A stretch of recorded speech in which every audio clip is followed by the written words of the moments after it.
If you're experiencing login errors on Amazon Prime, follow these steps to troubleshoot and resolve the issue effectively. Step 1. Check your internet connection. Ensure that your device is connected to the internet. A weak or unstable connection can cause login issues. Try restarting your router or switching to a different network if possible.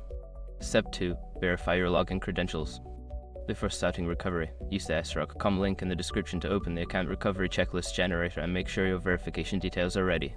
Step 3. Clear cache and cookies. If you are using a web browser, clear your cache and cookies. This can help resolve issues caused by outdated or corrupted data.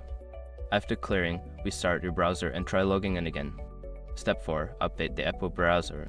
Ensure that you are using the latest version of the Amazon Prime app for your web browser. Outdated software can lead to compatibility issues. Update the app or browser and attempt to log in again. Step 5. Contact Amazon support.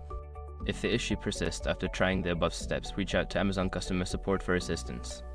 They can provide specific guidance and help resolve any account-related issues. By following these steps, you should be able to fix any login errors on Amazon Prime. If problems continue, don't hesitate to seek further help from Amazon's support team.